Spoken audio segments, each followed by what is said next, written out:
Senyum adalah pesan terdekat yang langsung sampai ke hati.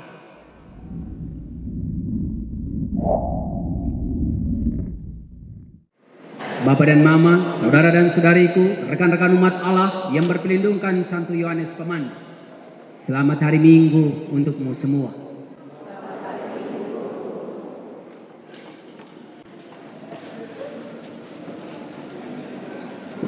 Semua kita yang ada di sini pasti memiliki HP. Ada juga yang tidak punya. Tetapi tidak semua yang ada di sini tidak punya mulut. Semua punya mulut. Mungkin sekarang sudah jadi bengkok, itu urusan. Waktu telah membengkokkan itu. Ada Instagram, ada Telegram, dan yang sekarang ada mulut gram.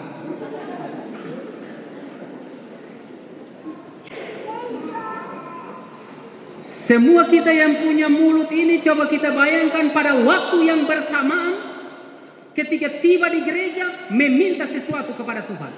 Apa yang kita minta? Pikir sendiri, jawab sendiri.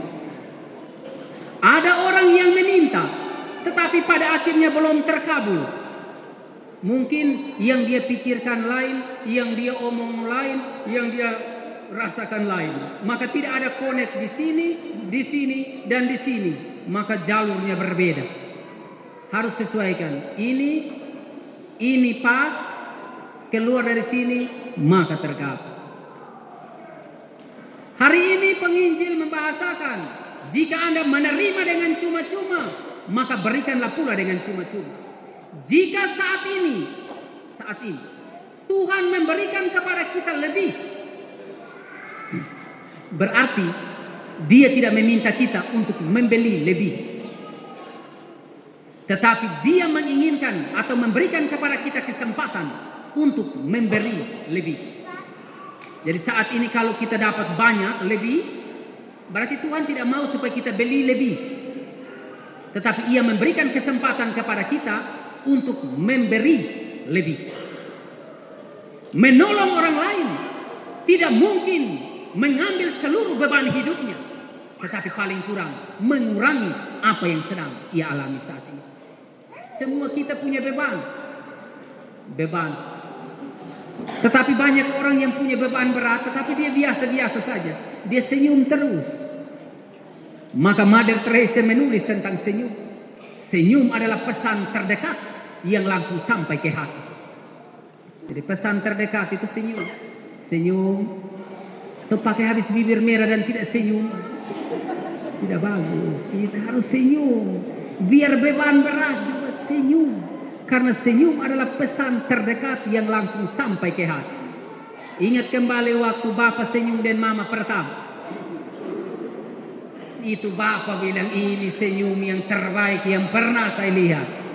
Itu biar langit runtuh, bumi tenggelam, Mama tetap yang terbaik karena senyum. Coba kita bayangkan kalau kita numpang mobil. Orang baru semua di itu mobil. Semua orang sibuk dengan HP-nya. Padahal tidak ada data. Paketnya tidak ada. Pulsa tidak ada, tapi sibuk. Dia hanya sibuk dengan handphonenya. Tetapi dia mengabaikan orang yang di sampingnya. Padahal itu handphone terbaik yang ada di sana. Coba kalau kita lewat dan senyum, permisi. Mari, pas dia mari, kita juga mari. Kalimat itu akan muncul. Mari, mau kemana? Ke Kupang. Oh, saya juga ke Kupang. Di Kupang di mana? Saya di Penfui. Oh, saya di Liliba. Kalimat ini akan awalnya itu apa? Dari senyum. Maka senyum adalah pesan terdekat yang langsung sampai ke hati. Jadi kalau memang mau pesan tanpa data yang model pulsa tidak ada, senyum saya langsung. Pulsa tidak ada, data tidak ada, mau butuh pesan WA, harus tongkat wifi, harus cari orang punya password. Senyum tanpa password. Senyum. Dia langsung pesan. Mungkin senyum kita itu biasa saja. Tetapi untuk mereka yang menerimanya adalah sesuatu yang luar biasa. Pastikan bahwa Anda harus ubah dunia dengan senyummu. Jangan membuat sampai dunia mengubah senyummu. Jangan. Bagi dunia kita hanyalah seseorang. Tetapi bagi seseorang kita adalah dunia. Dunia ini mungkin kita seseorang. Tapi bagi seseorang kita ini dunia. Biar makan kosong juga dia ini. Saya. Senyum. Senyum itu. Bacaan-bacaan suci hari ini. Berawal dari bacaan pertama. Bangsa Israel tidak bisa senyum. Susah senyum mereka. Mereka ada di mana? Di Rafidim. Kita bisa mengingat bahwa kurang lebih ada 14 halte atau ada 14 perhentian, 42 perhentian sebelum tiba di tanah terjanji. Dan di Rafidim itu perhentian atau halte yang ke-11. Makanya tadi dalam bacaan pertama di Gunung Sinai itu 12. Mereka berhenti di situ. Berhenti di situ. Coba kita bayangkan sekarang. 40 tahun bangsa Israel keluar selama 40 tahun. Kalau kita sekarang itu keluar dalam usia 30 tahun. 30 tahun berarti kita sampai ke tanah terjanji kita sudah parah. Sudah 70 tahun. Apalagi sekarang kita 50 tahun. Mungkin kita tidak sampai di tanah terjanji. Tidak sampai lagi. Karena ini 40. Tapi kalau sekarang ini usia 10 tahun. Mereka akan sampai di tanah terjanji dengan usia berapa? 50 tahun. Maka hidup ini jalan. Dia seperti numpang bis. Numpang bis. Tujuan Kupang. Tetapi ada yang turun di Noimuti. Ada yang baru start langsung turun di Toko Jaya. Dia turun itu dia selesai sudah yang itu. Ada yang turun di Kilo 9. Padahal tujuannya apa? Kupang. Ada yang sudah sampai di Kupang. Sopir turun tapi dia belum turun-turun. Dia masih. Mungkin saatnya belum sampai. Hidup itu begitu. Jalan terus. Seringkali kita apa? Yang lain itu belum berhenti. Kita paksa dia untuk berhenti sudah. Kau turun sudah. Harus turun di sini. Jangan. Terus berjalan. Bangsa Israel tiba di Rafidim. Di sana tidak ada air. Coba kita bayangkan kalau sekarang tidak ada air. Kita tidak mungkin duduk di sini. Tidak ada air. Tidak ada air itu berat. Tidak ada air. Itu biar rambut air. Tetap berat. Tidak ada air. Biar rambut air. Tetap. Ini yang mengubah semua di sini karena air. Maka antara lapar dengan haus kita memilih untuk haus lebih dahulu. Minum lebih dahulu. Minum habis tidak makan lagi. Sudah yang penting. Di Rafidim. Mereka berhenti di situ. Dan di situ mereka meminta air. Dan Musa pergi ke Gunung Sinai. Berbicara dengan Tuhan berapa lama? Coba kita bayangkan berapa lama. Musa berbicara dengan Tuhan selama 40 hari. Dan bangsa Israel tunggu di bawah ini. Itu mereka mau baik itu.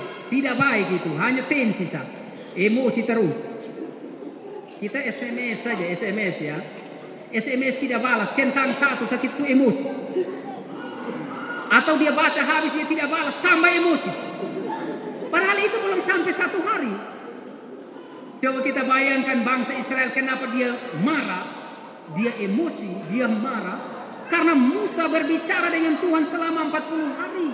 Baru turun ke bawah. Dan Tuhan meminta kepadanya. Karena mereka haus. Pukul. Air itu keluar dari gunung batu. Gunung batu. Air yang paling jernih itu lahir dari batu. Yang keluar dari batu. Itu tidak ada lagi yang ini. Batu. Kita tahu Sinai. Sinai itu. Sinai. Kita ini semua. Mungkin dari banyak orang ini. 10 orang yang sudah sampai di Gunung Sinai. Kita yang lain hanya dengar secukup. Tapi sebenarnya kita semua ini sudah sampai di Sinai. Menurut tradisi rabinik, Sinai itu berasal dari kata itu Sin-a. Sin-a. Artinya apa? Benci atau pembenci. Jadi tiap hari kita baku marah ini, itu sudah Sinai itu. Berarti kita tidak perlu sampai di Sinai. Tidak, benci orang itu sudah Sinai, selesai. Itu dari tradisi rabini. Tradisi rabini, Sinai, Sin-A, artinya pembenci. Mengacu pada bangsa-bangsa lain yang membenci orang Yahudi. Membenci orang Yahudi karena apa? Satu, cemburu. Ini ada, kalau itu tradisi ada, cemburu. Maka tukang cemburu ini juga Sinai. Hari-hari cemburu. Cemburu apa ini? Karena orang Yahudi yang menerima firman Tuhan, cemburu. Jadi Sinai, Sin-A, pembenci. Jadi tiap hari yang kita marah orang, benci, sudah selesai. Itu Sinai. Tuhan meminta kita untuk apa? Tinggalkan semua itu. Jangan membenci. Mengampuni. Mengampuni sebagaimana tulisan dari Santo Yohanes Vianney, mengampuni berarti membiarkan masa lalu pergi. Jadi kalau kita yang marah terus-terus ini berarti kita hidup dengan masa lalu.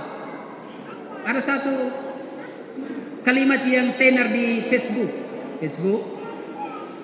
ini, dia tulis begini. Ini karena kita semua punya mulut, dia tulis bagus itu.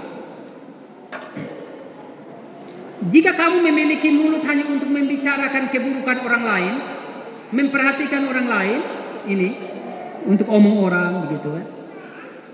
Kenapa kamu tidak sekalian membiayai hidupnya? Ini kalimat ini menyenangkan. Saya baca kemarin. Jika kamu memiliki mulut hanya untuk membicarakan orang lain, kenapa kamu tidak sekalian membiayai seluruh hidupnya? Kalau mau omong orang, biaya dia pun hidup semua. Lebih bagus. Hanya omong saja, semua orang bisa omong. Tetapi tidak semua orang bisa membiayai. Kita ini tidak biaya orang, tapi omong orang. Tuhan meminta kita hari ini untuk selalu dan senantiasa apa? Berpikir positif terhadap setiap orang. Hari ini menjadi bagiannya. Gunakan yang terbaik dari kita. Sebagaimana seorang penulis dia katakan bahwa pastikan kata-katamu menyembuhkan, bukan melukai. Pastikan. Sebelum bicara, kata-katamu harus menyembuhkan, bukan melukai. Maka seorang penulis lain dia menulis demikian. Satu peluru hanya melubangi satu titik. Satu peluru. Ini persis yang core, ini tentara semua. Jadi ini ada kaitan dengan peluru. Dirigen juga tentara. Jadi ini. Satu peluru hanya melukai satu titik. Tetapi satu kata dia bisa melukai banyak orang. Satu kata. Satu peluru dia fokus mata-mata. Yang penting jangan mata-mata. Kalau mau di mata, mata. Mau di telinga, sipit. Kalau dia tidak berhenti. Kadang-kadang kita bilang suruh orang sniper itu tembak. Sipit di telinga sih. Jadi dia itu keker pas ini. Tembak. Tetapi yang ditembak ini yang geser. Maka kena di sini. Mati. Andaikan dia tidak geser, hanya sipit saja. Karena orang kayak peluru, tekanan udara, dia semua sudah diatur. Tetapi karena dia yang menjadi fokus itu geser, maka dia tergusur. Maka kita hari-hari yang kita pikirkan belum tentu sama dengan yang dia pikirkan di sana. Tuhan meminta kita hari ini untuk apa? Berpikir positif. Pikir positif. Ada satu orang kaya. Dia punya perusahaan besar.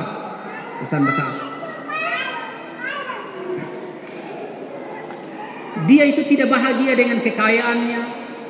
Setiap hari perusahaan karyawannya membencinya, tidak suka, tetapi tetap selamat.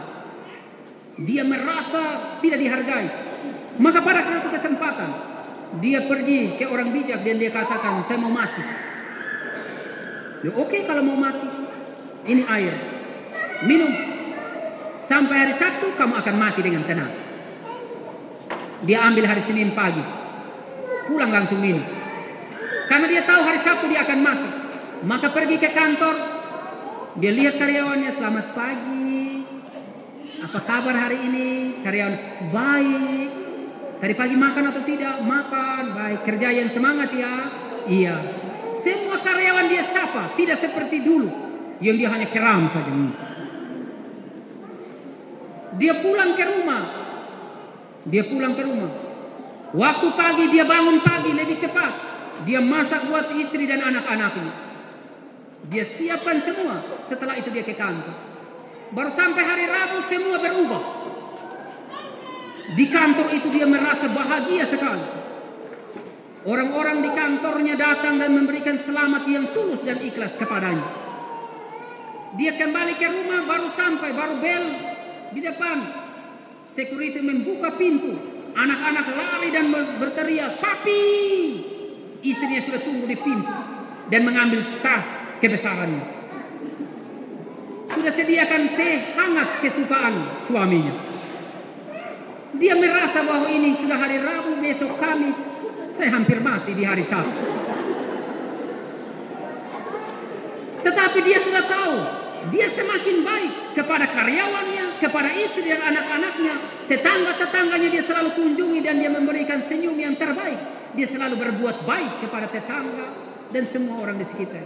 Dunia sekitarnya berubah. Hari Sabtu, hari kematiannya sudah dekat. Jam 6 sore harus mati, ini jam 6 pagi. Dia menarik nafas dalam-dalam, saya akan mati dengan tenang. Tetapi sebelum jam 12 dia sudah menuju kepada orang bijak itu. Dia katakan, saya tidak mau mati. Kenapa tidak mau mati? Orang-orang di sekitar saya begitu baik. Istri dan anak-anakku selalu menunggu saya untuk kembali. Tetangga-tetanggaku selalu memberikan waktu untuk kami berkisah tentang pengalaman hidup kami masing-masing. Dan saya minta supaya saya tidak mau mati. Orang bijak itu katakan, kamu tidak akan mati. Bagaimana dengan air ini hampir habis? Orang bijak itu katakan, itu air biasa. Air biasa saja bisa mengubah kita. Kita minum obat terlalu banyak tetapi belum mengubah kita pun kesembuhan. Ada banyak orang. Orang penulis dia katakan bahwa makan makananmu sebagai obat, bukan makan obat sebagai makanan. Makan makanan sebagai obat, bukan makan obat sebagai makanan. Nanti kita ke pesta, dari sini sampai di sana hidangan penuh, enak-enak lagi. Kita sendok nasi, sini oh ini dokter larang, oh ini larang, oh ini larang, tanpa kita sadari kita sudah di ujung meja. Terakhir kita cuma ambil nasi dan kerupuk. Bawa dengan air kita makan kosong. Kita tidak menghargai tuan rumah yang menyediakan itu. Tuan rumah menjadi iri. Jangan sampai masakan kita tidak enak. Sampai Romo hanya makan nasi dan kerupuk. Bekerjalah sedemikian rupa. Banyak orang menghabiskan waktu, mengorbankan kesehatannya untuk mendapatkan banyak uang. Setelah itu dia menghabiskan banyak uang untuk mendapatkan kesehatannya. Buat apa yang itu? Terakhir nol. Lebih kerja yang biasa-biasa, dia sakit. Tempat yang paling mahal saat ini bukan di Inggris, bukan di Labuan Bajo, bukan. Tempat yang paling mahal saat ini adalah tempat tidur miliknya rumah sakit. Itu paling mahal. Apalagi tidur 2 bulan di situ, dia hanya putar saja. Tidak. Aduh terlalu tinggi dia putar lagi. Aduh tidak bisa putar. Itu tempat tidur paling mahal. Tak salah masuk manusia, keluar jenazah. Karena itu belajar yang baik. Kita tidak punya kesempatan untuk apa? Untuk melakukan kebaikan kepada semua orang. Tetapi siapa yang datang kepadamu, menjumpaimu, lakukan yang terbaik. Cukup. Senyum saja cukup. Senyum. Lihat orang senyum. Mungkin orang itu punya masalah berat. Tetapi ketika kita senyum dia, Tuhan memang tidak habis semua, tetapi paling kurang mengurangi. Senyumin. Cantik-cantik baru tidak senyum. Dia tanya, orang seperti yang di bank itu keren di bank. Selamat datang. Apa ada yang bisa kami bantu? Mereka senyum terus. Kalau semua orang seperti di bank, rumah dong itu aman. Kalau orang bang kembali ke rumah dia, selamat datang Bapak, selamat datang anak-anak. Ada yang bisa Mama bantu? Ada yang bisa Bapak bantu? Oh, itu aman. Kalau di bank pindah ke rumah. Kalau di bank pindah ke rumah. Jangan sampai hanya di bank, di rumah tidak. Nah, itu juga bisa berbahaya. Ini Bapak masuk datang tidak ya, selamat datang Bapak, biar Bapak mabok juga bilang, Bapak selamat datang. Apapun yang terjadi itu. Maka kalau kita hidup seperti ini, di bank, bawa ke rumah, apalagi tambah dan polisi siap, tentara di sana siap, hanya siap, kena pukul dia siap.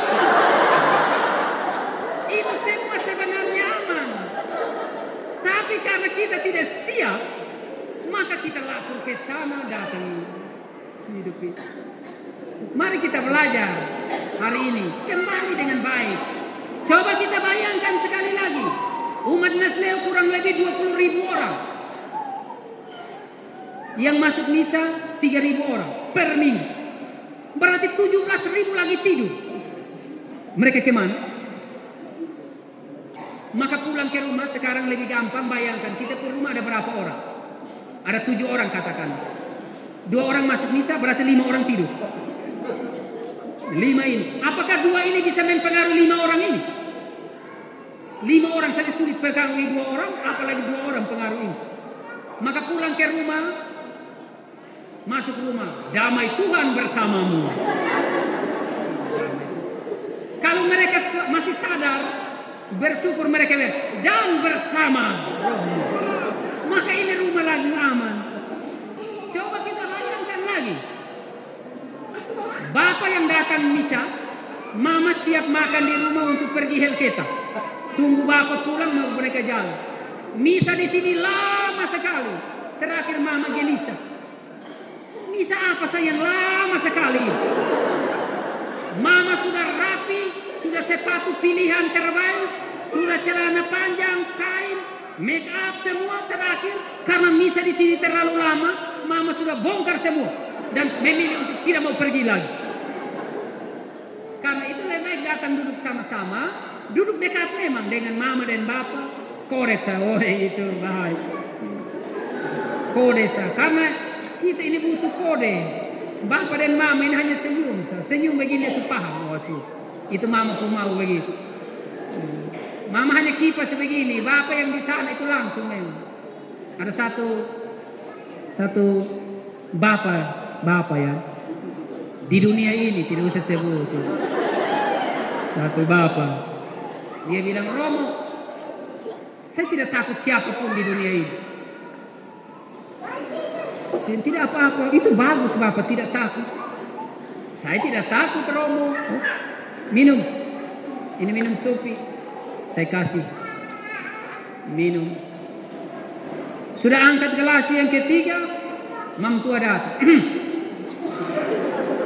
Romo kami pulang dulu Romo. Dia hanya kode sah. Mama hanya Romo kami pulang dulu Romo. Kita mau tahan bilang tidak takut siapapun, ini baru baru kode. Berhenti Romo, kami pulang Romo. Kami pulang. Biar semua orang kita tidak takut, tapi yang kode yang ini. Dia memberikan pesan singkat, namun langsung ke sini. Dia pun pesan paling singkat, tanpa data, tanpa perlu tongkat wifi, tanpa password, cuman selesai. Romo kami pulang. Baik, hati-hati di jalan ya. Ya. Mereka pulang. Karena itu apa? Cuman senyum, pesan terdekat yang langsung sampai ke hati. Itu langsung di Bapak pun hati juga mungkin semua bilang pulang di atas itu baru Mama peluk kuat. Ibu Bapak terbaik. Apapun yang terjadi, ingat kita harus apa? Terima dengan cuma-cuma, berikan yang cuma-cuma. Kita banyak terima dan tidak memberi. Padahal hakikat menerima adalah memberi. Kasih dulu, kasih. Kasih apa? Kasih uang? Bukan, tidak selamanya. Kasih senyum. Atau hanya begini. Anak dong sekarang kalau mau TikTok hanya begini. Romo kita TikTok Romo, tapi harus begini Romo. Oke. Romo kita harus begini Romo. Oke. Kita begini Romo. Semua mereka ikut. Saya juga ikut. Tapi saya titip pesan. Kamu minta apa Romo ikut? Oh, iya Romo ikut. Sekarang Romo minta kamu. Kamu mau atau tidak? Mau Romo. Besok jangan terlambat. Terlambat kamu mati. Iya. Karena ini. Dia bilang begini, ya begini, Romo begini. Nanti Romo begini sah. Tapi Romo pun leher harus ke sana, ya begini, ya. Jadi begini, muncul dari sana datang, muncul dari sana datang. Habis itu Romo begini, oke. Yang penting besok jangan terlambat bos. Dia minta apa kita kasih. Terus kita minta apa dia akan kasih. Tapi kalau kita minta dia tidak kasih. Anak sekarang minta uang di mama tidak kasih. Mama kasih uang jalan di sana. Bapak kasih uang. Bapak terpaksa. Lebih baik lu berangkat jauh. Coba kita bayangkan. Kita punya anak sendiri saja minta uang kita usir, apalagi minta di orang lain. Tapi di sekolah saya ajarkan anak-anak, kamu mau dapat supaya uang gratis gampang dari mama dan bapak tidak perlu minta? Mau Romo? Oke. Bangun pagi jam 4. Terus cuci mama piring. Cuci semua. Bokor, dandang mama pun dandang kesukaan. Cuci. Setelah cuci sapu mama punya ruang tamu. Bangun tidur langsung atur kamu tempat tidur. Atur kasih rapi. Sapu ruang tamu. Dapur kasih bersih. Kasih makan mama punya babi dong yang banyak. Kasih makan men. Setelah itu muat air panas buat memang kopi kesukaan bapak, teh kesukaan mama. Buat memang taruh di meja. Habis kamu mandi. Biar mereka masih tidur dan kamu, mama, papa, saya ke sekolah. Jangan dulu. Cuci piring dulu. Sudah ma. Sapu ruang tamu. Sudah mama. Bersihkan dapur. Sudah mama. Kasih makan babi, bersihkan kandang babi. Sudah mama. Bapak bilang apa? Putra buat kasih bapak teh. Sudah ada di atas meja bapak. Mama punya teh juga sudah ada sama-sama. Waduh ini anak, mari ambil uang di sini. Itu cara terbaik meminta uang. Mama kasih 20.000. Bapak bilang apa? Mama tambah lain, nanti baru bapak ganti. Mama tambah, baru bapak ganti. Padahal sedianya mama kasih 2.000 jadi susah. Tapi karena mama punya pekerjaan beres, 50.000 tanpa dibayangkan. Terima dengan cuma-cuma, berikan dengan cuma-cuma. Maka sebentar kita kembali yang terima apa? Yang selama ini hilang apa? Yang selama ini hilang itu kerendahan hati itu hilang. Orang siku ambil kita, hukum mati di mana? Tumbuk lu mati. Ini tidak ada kerendahan hati. Harus dia minta maaf. Maka dalam hidup harus ada minta maaf, minta tolong, dan terima kasih. Yang 3 hal ini paling penting. Kalau salah, minta maaf, kami salah. Kalau sudah terlalu parah, minta tolong. Ini sudah parah, juga tidak minta tolong. Ya. Kalau orang sudah kasih kita barang, terima kasih, cukup. Ini kita sudah terima juga tidak terima kasih. Ini. Maka kalau Jawa, kalau di sini ada orang Jawa, ya sudahlah. Orang Jawa itu kalau kita injak mereka pun kaki, minta maaf kakiku diinjak. Ini dia minta maaf kakiku diinjak, minta maaf kakiku diinjak. Kita semakin injak, minta maaf kakiku diinjak. Itu kalau ini. Tapi kalau Timor itu memang hilang, pok. Mata di mana? Ini. Yang ini maka kita kacau. Nah, yang hilang itu kerendahan hati. Maka mari kita munculkan kembali. Ya. Yang hilang itu apa? Khawatir. Terlalu khawatir berlebihan. Dia hari-hari aduh. Hari-hari hanya aduh. Coba bayangkan aduh setiap hari 500 kali aduh. Maka kita tidak bisa berpikir bagaimana maju. Tidak bisa. Hanya aduh Yesus. Aduh kita makan dengan apa? Aduh uang ojek habis. Aduh jatuh tempo. Yang penting majalah. Kalau sudah jatuh tempo jangan lupa baca majalah Tempo. Itu majalah keren. Yang hilang khawatir. Khawatir itu terlalu berlebihan. Cemas juga terlalu berlebihan. Terlalu cemas. Khawatir. Karena itu mari kita belajar. Hilangkan semua yang negatif. Hidupkan yang terbaik. Terima yang baik. Pulang. Mama dan Bapak dan anak-anak satu mobil. Di atas mobil itu senyum sah. Bapak kalau anak-anak peluk Bapak nikmati bang. Awas ini Bapak ini. Jangan. Biar. Mari bawa oto kalau begitu. Maka anak merasa senang. Dia pegang ambil itu setir. Dia rasa Bapak terbaik. Tiap hari dia cium Bapak terus. Dia peluk Mama terus. Tapi dia Bapak muncul bahaya. Jangan. Berikan dengan cuma-cuma. Duduk di sini. Merayakan Ekaristi bersama. Ingat. Kita terima semua. Yang cuma-cuma itu apa? Nafas ini. Tapi kalau kita sudah masuk ke rumah sakit. Sudah jepit 1, 2, 3, 4, 5, 10 kaki. Ini penuh. Ini sudah bayar yang ini. Ini tidak cuma-cuma lagi. Ini sudah bayar. Maka kita naik. Kalau dia mulai begini. Itu. Kalau dia masih begini masih baik. Kalau dia selesailah sudah. Rata itu jangan. Maka selagi masih bernafas, maka berbuat baik. Maka orang Latin menulis dum spiro spero. Selagi aku bernafas, aku berharap.